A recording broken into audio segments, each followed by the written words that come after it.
Okay, I'm not sure if you guys are familiar with the Steve Harvey Morning Show or if you're familiar with the infamous strawberry letters that are read during the Steve Harvey Morning Show.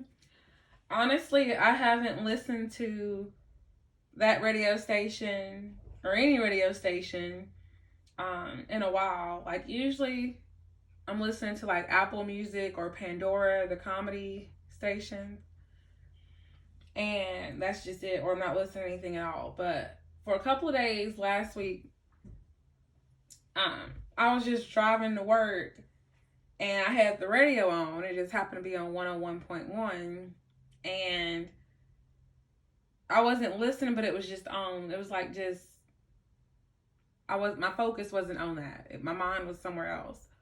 So when they got to the whole strawberry letter and Steve started reading it and then he gave his response, I'm thinking to myself, there are people who are really out here who don't mind putting all their business out here. Even though it is anonymous, some things should be common sense.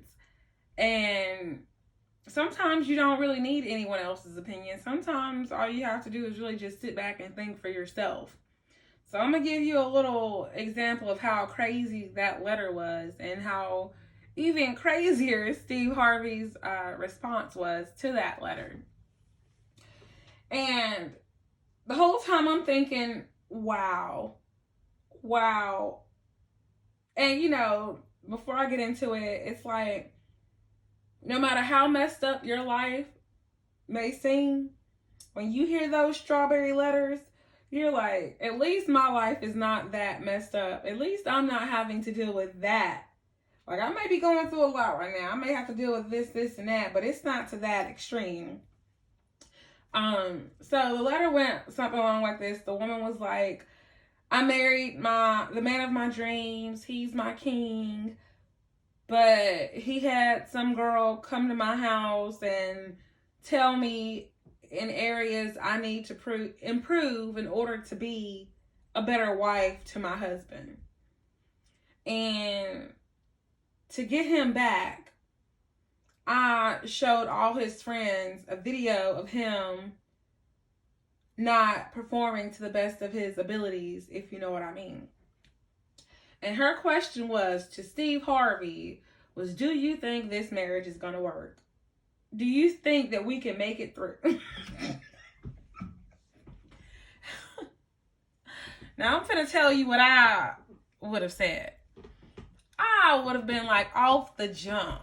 Like, if the person who is supposed to be your everything can better talk to someone else other than you, then there is a sign right there that this marriage isn't going to work.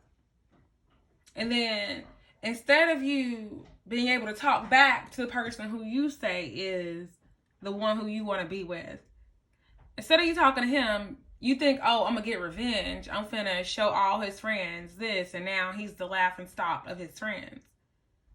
Off the rip, from both ends, it's not going to work. Like, you should just go on and file for divorce.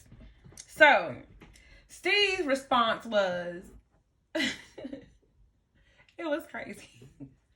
He was like, this marriage isn't going to work. And he ended it by, I don't even know why you wrote me. Don't write me no more. I was like, whoa, Steve, whoa. You told them to not write you anymore?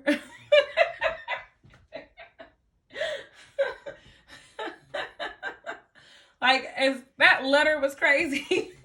That letter was crazy, but his response to that letter was even crazier. I was like, okay, Steve.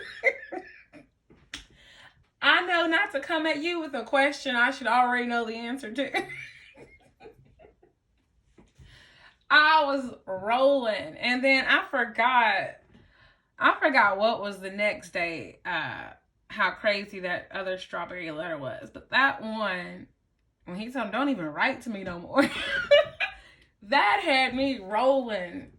I don't know. So if you have heard of the Steve Harvey Morning Show and you've heard of the strawberry letters, feel free to leave in the comment section what was the craziest strawberry letter you've heard, and your response to that crazy strawberry letter, because sometimes those little letters are just so hilarious. I don't know. People are just bold nowadays. They don't care who knows their business. Just as long as they get some type of recognition, even if it is anonymous. They can be like, oh yeah, that's me. I sent that letter. This is what I'm going through. I don't know. Anyways, until next time, let's talk with Megan Carter. Bye.